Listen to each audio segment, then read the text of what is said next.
Et oui, téléspectateurs, téléspectatrices, tous nos amis d'internautes, bonjour l'Afrique numéro 4. Nous sommes au parking de la Défense et il est exactement 9 h du matin, mesdames, mesdemoiselles, messieurs. Pour la première fois dans Bonjour l'Afrique, je reçois monsieur Anthony Eoulung Richard. Richard, bonjour. Bonjour mon frère Bobé Baka.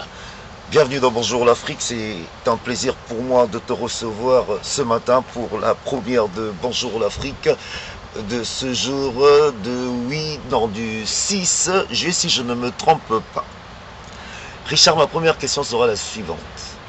Le président de la République s'est exprimé il y a une semaine. Il appelle la classe politique et les classes sociales congolaises à un dialogue. L'AFN répond quoi? Alors, je vais dire tout à l'heure que je suis donc élu président de l'association Fraternité Nationale, en sigle AFN. Et nous pensons à l'AFN et aux assises des forces vives de la nation, dont nous sommes membres, que on ne peut pas faire des choses comme au temps de l'Union soviétique de Staline, où M. Sassou Nguesso est celui qui veut changer sa propre constitution pour briguer un troisième mandat, et en même temps celui qui convoque un monologue.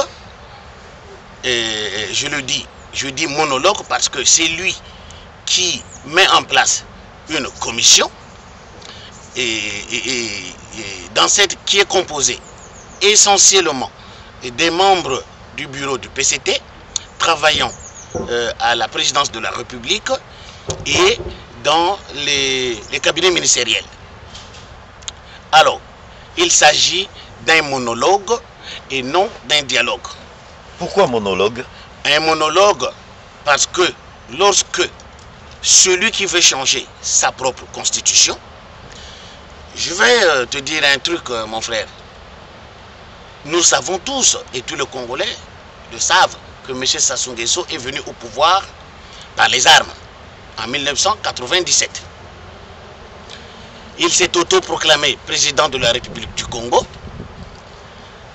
avant d'abroger la constitution de 1992.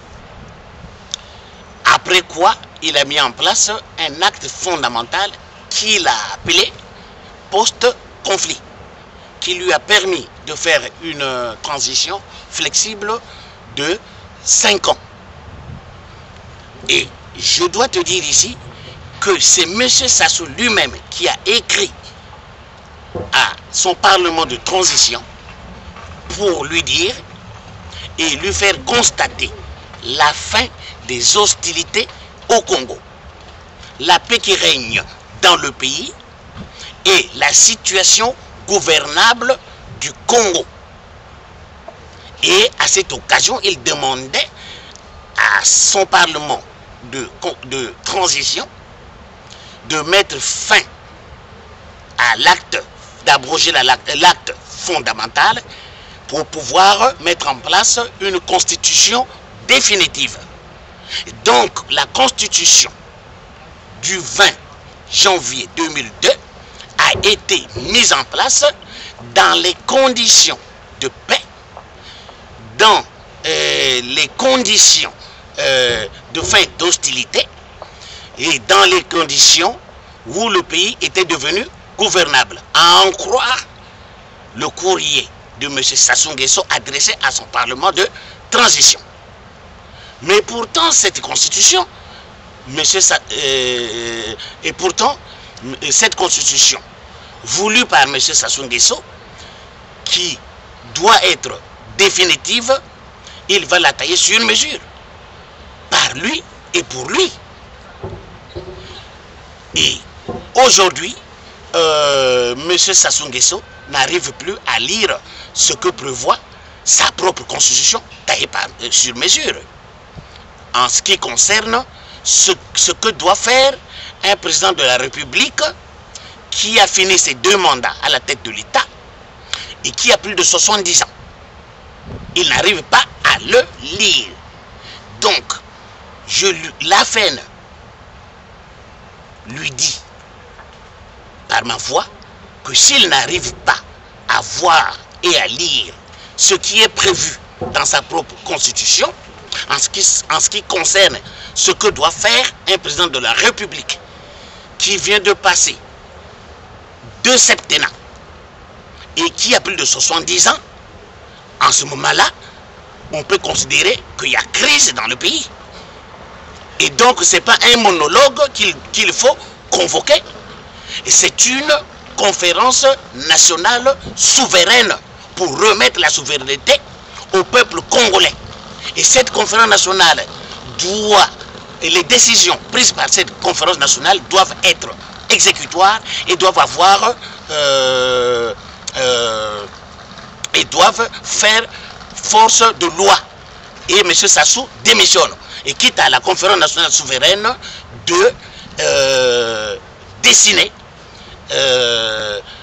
la prochaine ou la future république. Monsieur Etodi, effectivement, nous nous retrouvons aujourd'hui à 11 mois de l'élection présidentielle. Vous savez comme moi que ça ne sera pas possible d'aller aux élections dans les conditions parce qu'on nous parle du fichier électoral. Qu'est-ce qu'on fait? Alors, je vais te donner l'avis de l'AFN.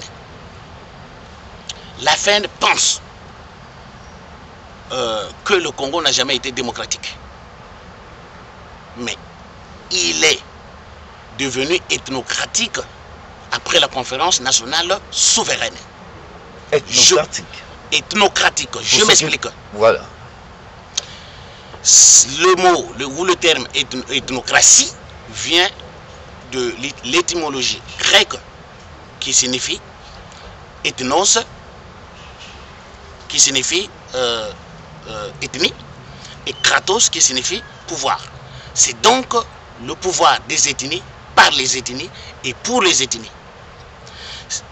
Caractérisé par le multi-ethnisme primitif qui lui est incarné par les regroupements ethniques ou tribaux homogènes implantés essentiellement dans les zones d'où viennent leurs fondateurs et qui sont appelés entre guillemets partis politiques au Congo. Ça, c'est une situation qui fait que les conditions ne sont pas réunies pour aller aux élections en 2016. Il y a ça. Il y a le fait qu'il n'y a pas de justice au Congo. La justice est partisane. Ce sont les anciens militaires que M. Sassou a nommés dans la justice. La radio et la télévision de l'État n'existent plus. Il y a au Congo la radio et la télévision de M. Sassou Nguesso et de son PCT. Quand on va dans la presse privée, elle est tenue essentiellement par les membres de la famille de M. Sassou Nguesso. Je parle des chaînes de télévision et de radio.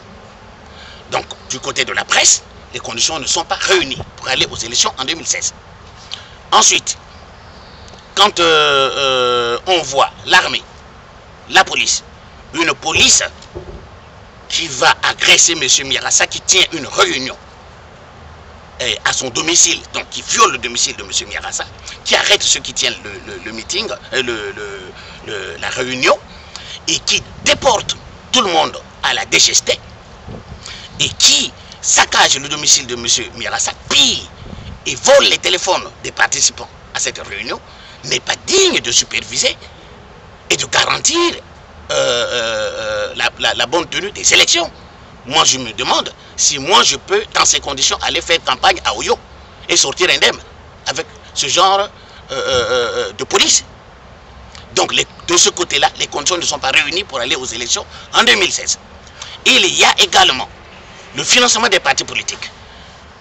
Les partis politiques qui n'existe déjà pas, je te l'ai dit, il n'y a pas de parti politique au Congo. Donc voilà, bref, je peux énumérer comme ça les conditions qui font que on ne peut pas aller aux élections en 2016. En ce moment-là, qu'est-ce qu'il faut faire? J'arrive droit au but. Donc, premièrement, soit M. Sassou Nguesso fasse la lecture de sa propre constitution. Moi, je l'ai lu. Et elle prévoit ce qu'il doit faire. Et lorsque un président de la République vient de finir 2 septennats et qu'il a plus de 70 ans. Moi, je le lis. Mais si lui, il n'arrive pas à le lire, donc ça veut dire que quand il prend cette constitution, en ce qui concerne ce qu'elle prévoit, hein, dans ce contexte-là, il ne voit pas ça. Et ça disparaît de sa vue. Mais si ça disparaît de sa vue, en ce moment-là, il y a crise au Congo. Ce n'est que dans ces conditions-là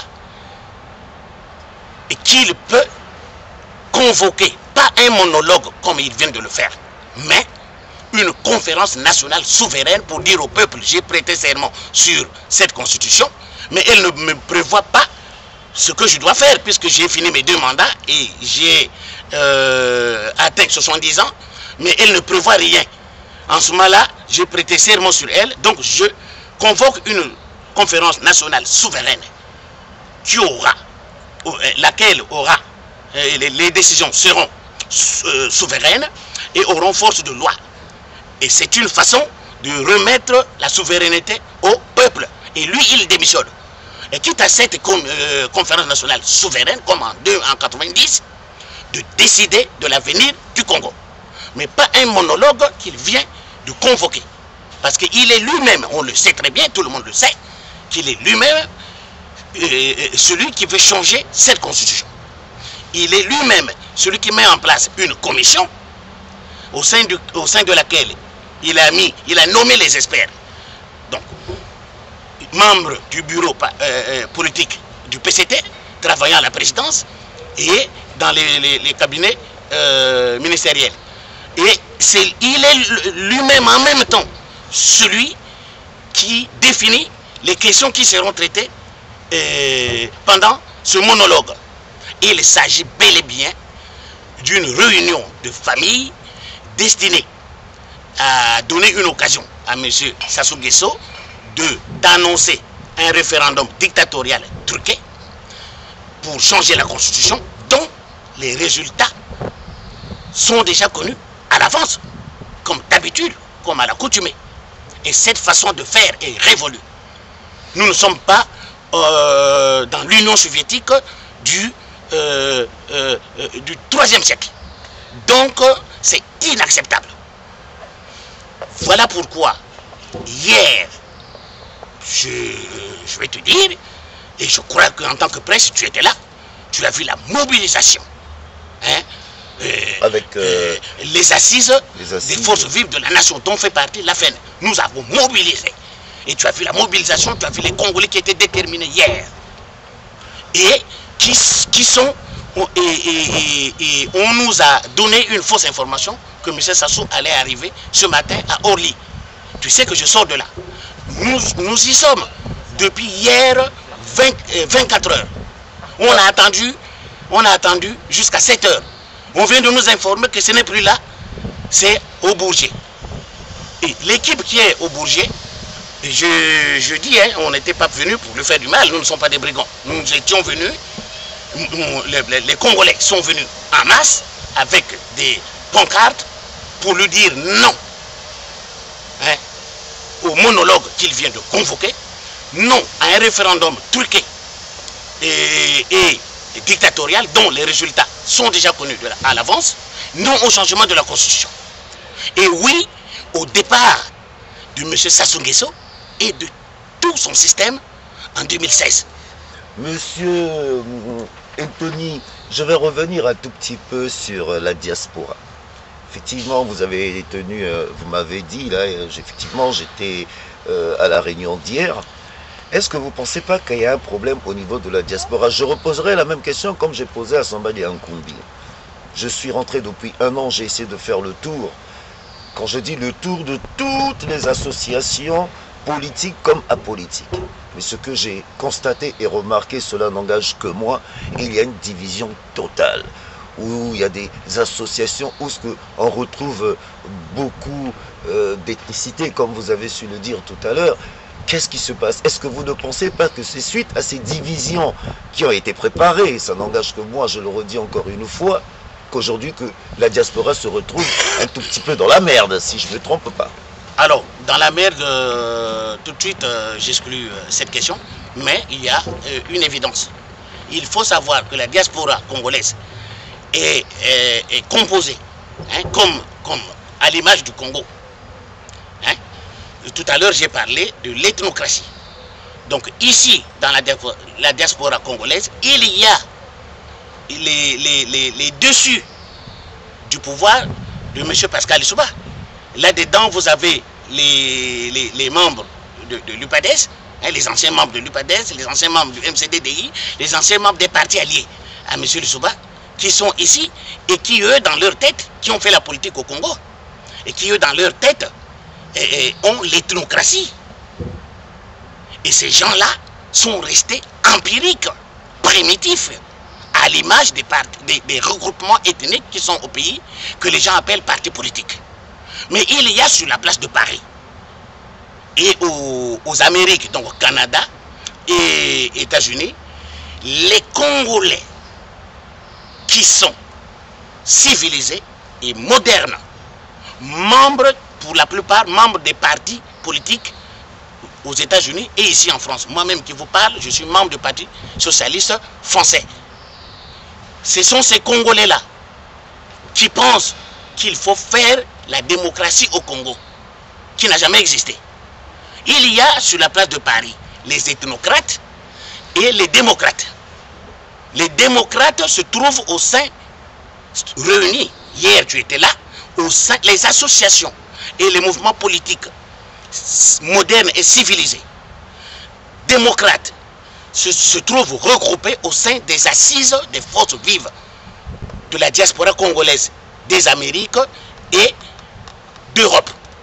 Les ethnocrates qui pensent qu'on doit garder les regroupements ethniques, hein, qu'ils appellent partis politiques, comme tels, fuient les assises.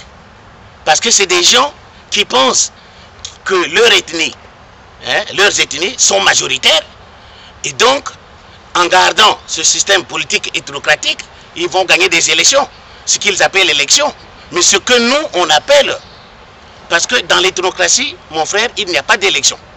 Il n'y a qu'un simple recensement destiné à connaître les ethnies, ou les tribus, ou la coalition ethnique la plus peuplée du Congo. Pendant ce petit recensement, il y a chaque ethnie, chaque tribu, et chaque coalition ethnique. Là, je fais allusion à l'UPADES, qui est une coalition ethnique des 3 régions. Et représentée par un regroupement ethnique qu'on appelle l'UPADES au Congo. Il y a le regroupement ethnique des Lari, hein, représenté, il y a par le MCDDI. Il y a le regroupement ethnique des Kouyou, représenté par le RDD. Il y a le regroupement ethnique des Bateke de Djambala, représenté par l'UFD. Il y a le regroupement ethnique des Vili, représenté par le RDPS. Il y a le regroupement ethnique des Bangangoulou, et représenté par le parti de M. Nzon. Il y a les regroupements ethniques des Bateke de Ngo, représenté par M. Ngongara. Donc finalement, le vrai parti, c'est le PCT, parce que là, on retrouve tout le monde. Le PCT est un regroupement ethnique de quelques... Non, est une coalition ethnique de quelques tribus et ethnies des 2 cuvettes, de la Sanga et de la Likwala, dominée par l'Embouchi. C'est grave ce que vous dites. Voilà. Et maintenant, cela dit, je passe, moi je suis membre du Parti socialiste français, je passe à la définition du parti politique. Un parti politique est une association au service de l'idée et non de l'ethnie. c'est-à-dire c'est une association qui regroupe les citoyens d'une même nation et ayant la même pensée, qu'ils soient du sud ou du nord ou du centre ou de l'est ou de l'ouest.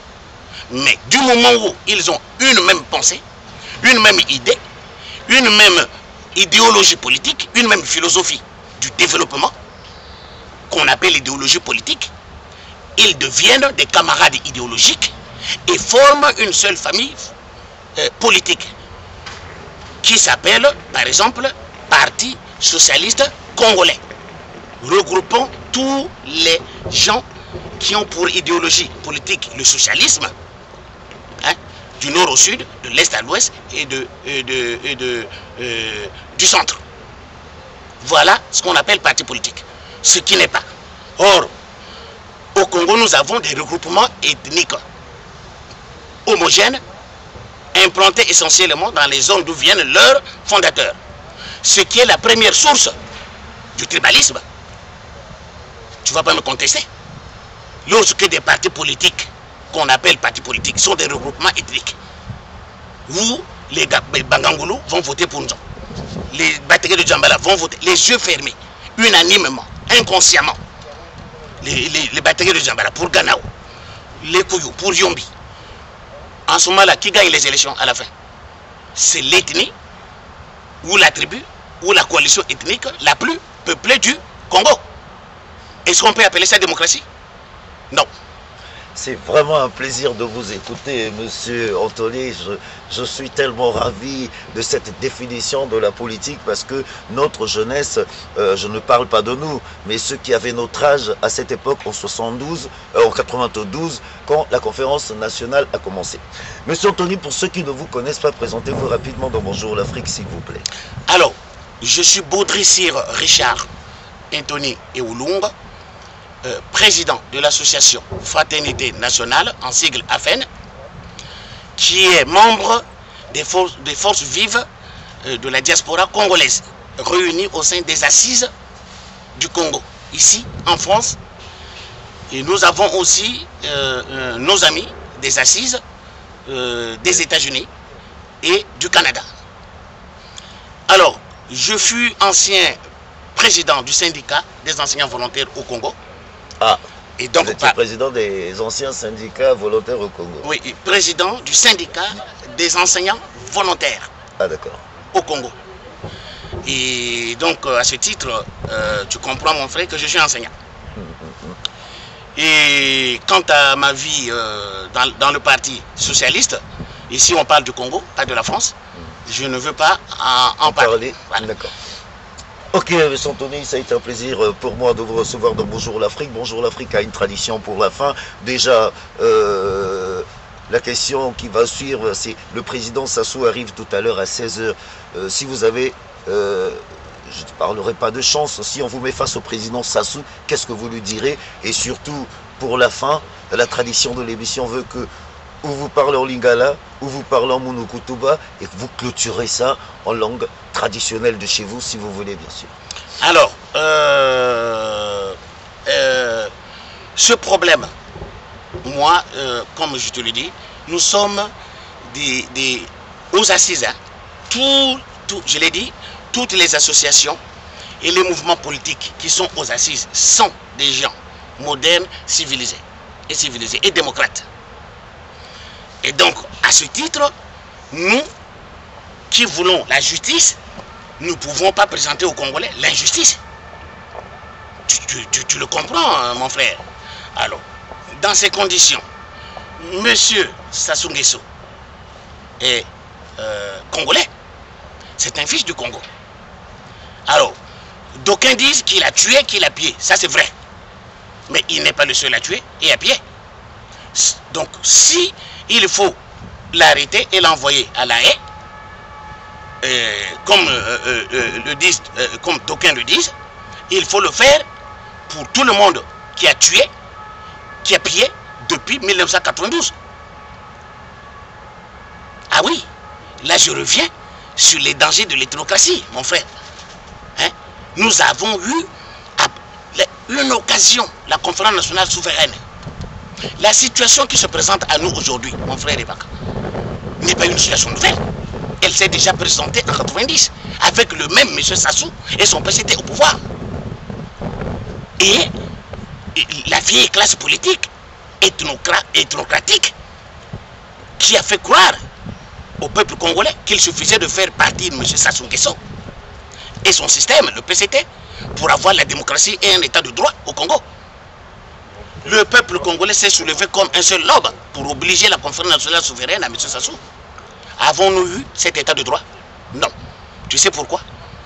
Parce que la vieille classe politique, au lieu d'instaurer la démocratie qu'il promettait au peuple, à laquelle le peuple croyait, nous a amené l'ethnocratie, que je viens de dire. Et l'ethnocratie est un danger pour un pays. Autant mieux pour un pays être au monopartisme que dans l'ethnocratie. Et je vais te donner quelques inconvénients de l'ethnocratie. Si les gens doivent être élus parce qu'ils sont nés par hasard dans l'ethnie la plus peuplée du Congo, ça veut dire qu'il n'y aura que eux qui gagneront les élections. Mais que vont faire les ethnies les moins peuplées? Ben, ils vont prendre les armes.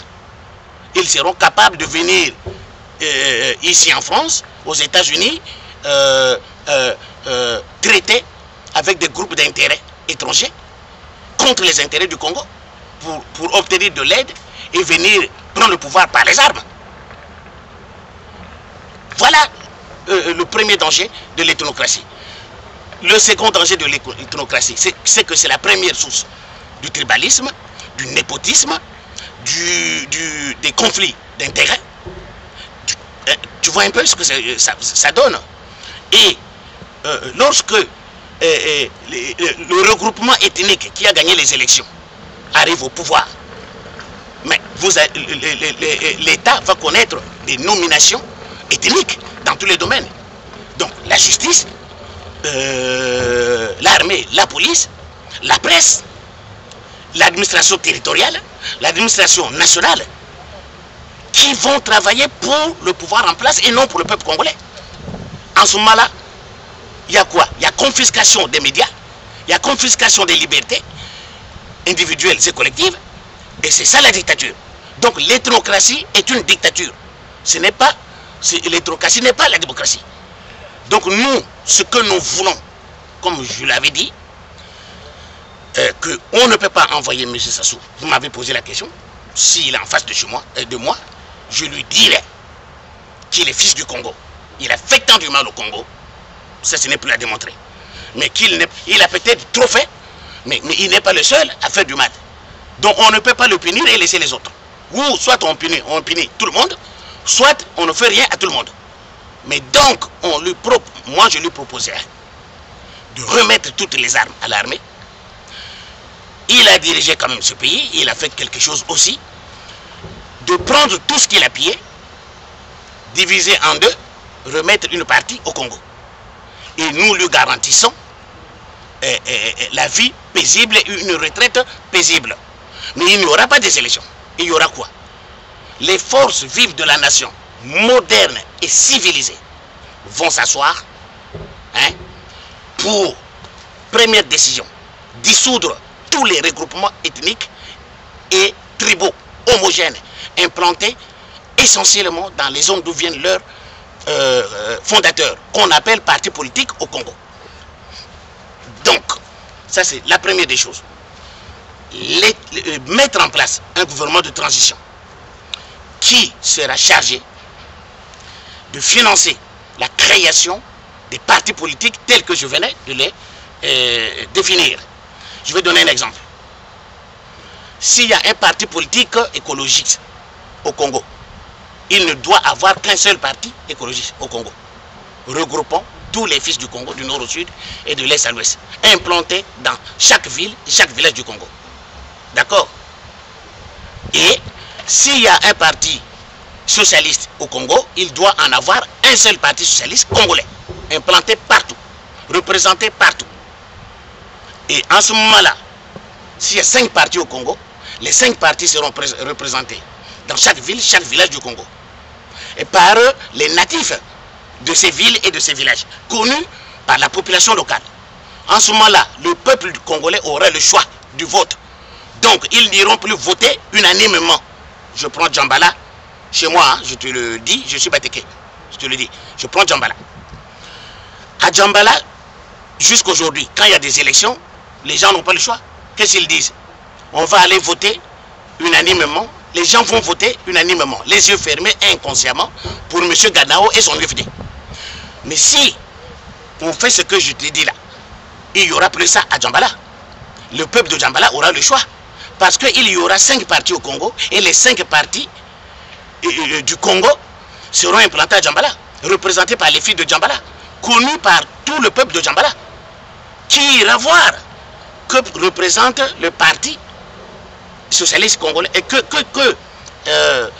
propose le parti socialiste congolais, représenté par l'un de leurs fils, que représente le parti écologiste congolais, représenté par l'un de leurs fils, là, qu'ils connaissent tous, que représente le parti libéral congolais. Et en ce moment-là, je t'assure qu'il y a à Djambala des gens qui aiment l'écologie, qui aiment la nature, mais qui n'iront plus voter pour M. Ganao, mais qui iront voter par le parti écologiste congolais, représenté par l'un de leurs fils. Hein? Et en cas de victoire d'un parti politique, il n'y aura plus une ethnie qui dira « nous sommes au pouvoir ». Non.